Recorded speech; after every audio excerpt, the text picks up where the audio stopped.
Ketika itu saya sebagai ketua Kompolnas sedang ada di luar negeri.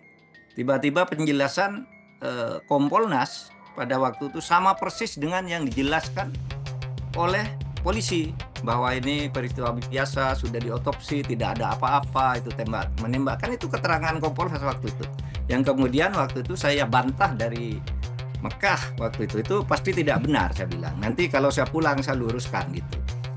Karena memang Kompolnas selalu jadi jubirnya Polri. Sekarang pun kan begitu. Coba kalau ada apa-apa gitu, jawaban Kompolnas itu tidak ada sama sekali sikap kritisnya terhadap Polri sebagaimana layaknya pengawas. Selalu sama jawabannya. Menunggu Polri bilang apa lalu dijelaskan, diberikan dasar normatifnya semata. Itu yang selalu dilakukan oleh Kompolnas sampai sekarang. Makanya kami semuanya usul agar Kompolnas itu lebih diindependenkan. Ya seperti kata Bang Karni misalnya, Kompolnas betul enggak? Kompolnas itu yang mengusulkan Kapolri. Ya betul, formalnya. Saya kan ketua Kompolnas. Tapi kan dititip dulu siapa orang-orangnya kan. Tolong yang diusulkan ini. Kan itu yang diminta. Sesudah kita mengusulkan, kok ada yang nggak masuk lagi dikembalikan. Tolong ini dimasukkan kan gitu kan. Itu biasa. Saya kan ketua Kompolnas, sudah tahu gitu caranya itu.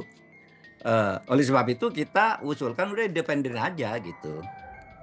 Tentu tergantung kehendak kita bersama, niat kita bersama apakah akan memperbaiki apa tidak gitu nanti ke depannya Polri ini. Itu aja Bang Karni. Tapi saya kira nggak selalu Pak. Ketika saya di situ, itu malah Kapolri sampai bilang, apa kita mau perang? Jadi Kompolnas oleh Polri zaman saya ditanyain apa kita mau perang. Itu belakangan saya nggak tahu mau Kompolnas atau maunya Kapolri kok jadi juru bicara Polri. Ya, saya tidak tahu itu maunya siapa, tapi itu yang terjadi ya.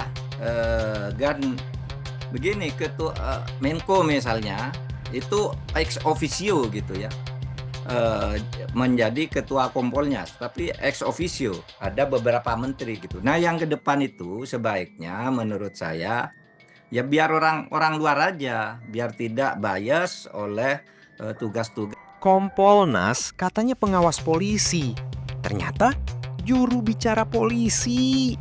Saat kasus Sambo, mereka malah membenarkan versi polisi. Tembak-menembak biasa katanya. Padahal ketua Kompolnas sendiri, Mahfud MD, sedang di Mekah. Dan dia langsung membantah. Itu pasti tidak benar. Bayangkan, pengawas eksternal malah lebih cepat percaya polisi daripada ketuanya sendiri.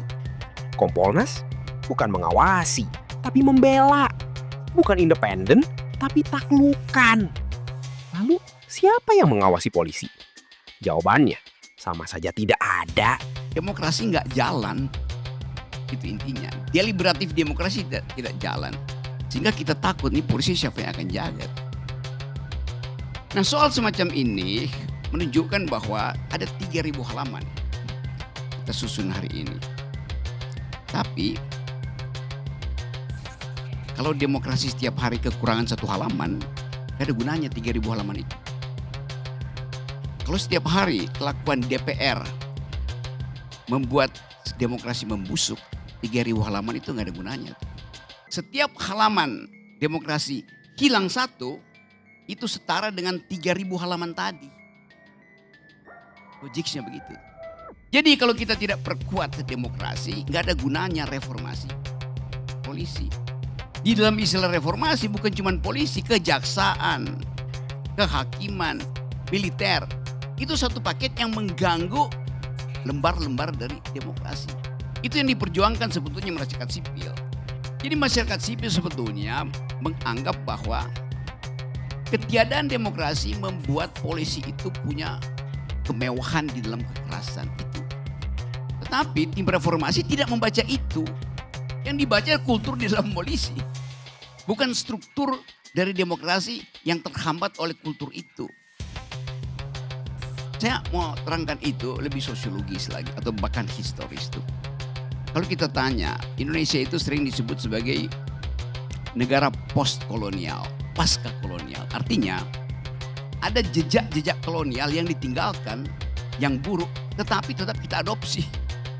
Kita bangga pernah dijajah Belanda. Karena kita anggap bahwa ya orang Belanda itu kulitnya putih. Lalu kita buka klinik untuk membuat semua perempuan kita itu setiap hari konsumsi skincare. Itu namanya paradoks postkolonial. Tapi sebetulnya Indonesia beda dengan negara-negara Amerika Latin misalnya. Dia dijajah oleh Spanyol. Spanyol meninggalkan peradaban pada bekas jajahan itu supaya tetap relasinya hidup. Gereja Katolik ada di situ. Bahasa Portugal, Spanyol ada di situ. Sehingga mereka menganggap bahwa oke, setelah postkolonial relasi kebudayaan tetap di kita. Belanda pergi, nggak ada yang bisa bahasa Belanda di kita. Dengan kata lain, ini negara ini tidak dijajah oleh Belanda, kita dirampok. Perampok tidak akan meninggalkan kultur, dia cuma mau ambil kekayaan. Penjajah akan meninggalkan kultur. Malaysia itu kultur Inggrisnya ada, Filipina kultur Inggrisnya ada tuh. Negara-negara Afrika itu kultur jajahan Inggris menghidupkan institusi. Kita nggak ada institusi itu. Satu-satunya yang ditinggalkan oleh penjajah pertama Belanda adalah polisi yang sifatnya represif. Itu kultur yang ditinggalkan Belanda. Karena polisi selalu merangkap sebagai agen mata-mata, menyiksa. Yang kedua, setelah Belanda pergi, masuklah Jepang. Jepang meninggalkan kultur fasisme di kita. Jadi dua subkultur ini sebetulnya yang merawat alat-alat kekerasan kita, entah militer, entah tentara, entah polisi. Waktu polisi dipisahkan atas dasar prinsip reformasi dari tentara, kultur itu carry over masih. Lembaganya terpisah, tapi mentalnya masih sama. Jadi sekali lagi, dari atas kita mau lihat bahwa reformasi itu harus dihidupkan di dalam loyang demokrasi. Baru bisa sama-sama kita percaya bahwa oke, reformasi terjadi. Bila lembaga-lembaga demokrasi difungsikan maksimal. Oposisi, kritik, DPR segala macam itu kan. Kan itu intinya tuh. Jadi selama ini sebetulnya ada satu hal yang waktu saya diundang jadi komentator dari tim ini, ada Pak tim reformasi itu, saya terangkan itu. Oh, kita bisa lakukan reformasi kalau dengan satu syarat bahwa community juga diasuh dengan prinsip-prinsip demokrasi. Sekali lagi sudah terlanjur terjadi dan kita anggap aja bahwa memang tersedia bundel 3.000 halaman itu. Tapi satu halaman demokrasi hilang, gak ada gunanya 3.000 bundel itu. Itu yang sedang kita uji hari-hari ini. Terima kasih.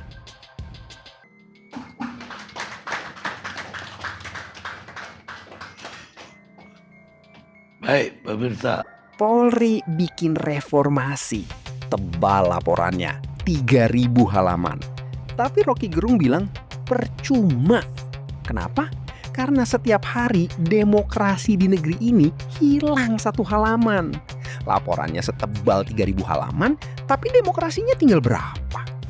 Polisi sendiri mewarisi 2 budaya busuk dari masa lalu. Represif gaya Belanda dan fasisme gaya Jepang. Hasilnya, polisi bukan pelayan rakyat, tapi alat kekuasaan. Kalau DPR tidak kritis, kalau oposisi tidak kuat, kalau masyarakat tidak berdaya, maka 3.000 halaman reformasi hanyalah bungkusan kosong, isinya angin. Reformasi polisi tanpa demokrasi hanya ganti baju, tidak ganti perilaku. Itu satu. Yang kedua, saya mau bicara begini sebelum nanti ngomong ke aturan dan lain-lain. Saya melihat, saya bertemu dan saya bicara sama banyak polisi yang mungkin masih pamen atau bintangnya masih 1. Nah, ini saya pakai bahasa saya aja nih ya. Kalau masih pamen sama bintangnya masih 1, masih polisi banget itu Pak. Tapi kalau udah bintangnya 2 mau 3, itu politis banget. Ya kan? Sibuk cek cuaca partai politik, sibuk cek cuaca di DPR, sibuk cek soal di istana. Jadi menurut saya, dan sibuk cekcok antar angkatan, antar bintang, antar angkatan, antar faksi dan lain-lain. Itu ada. Tapi biarlah itu seperti itu, tapi sekarang bagaimana caranya? Merit system itu diperkuat dan diperketat. Apakah di tadi usulan 8 dan 20 sekian perpol dan perkap itu ada pengetatan di sana? Saya tadi secara implisit dapat poin itu dari Prof. Mahfud. Tapi sekali lagi ini sifatnya internal.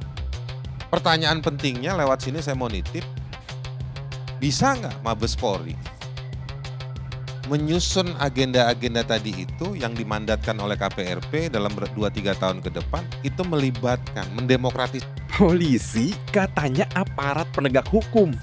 Tapi coba lihat ke atas. Bintang 1 ke bawah, masih polisi banget. Masih kerja di lapangan. Tapi begitu naik bintang 2, berubah total.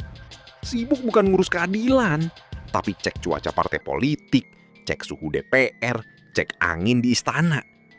Yang diperhatikan bukan kasus rakyat, tapi siapa naik, siapa turun, siapa loyal, siapa musuh. Perang antar angkatan, perang antar faksi. Bukan lagi polisi, tapi politisi berseragam. Sistem karir berbasis prestasi lemah. Yang naik bukan yang terbaik, tapi yang terdekat. Maka jangan heran polisi kehilangan arah. Netralitasnya jual mahal. Terima kasih sudah menonton. Jangan lupa like, komen, dan subscribe. Sampai jumpa kembali.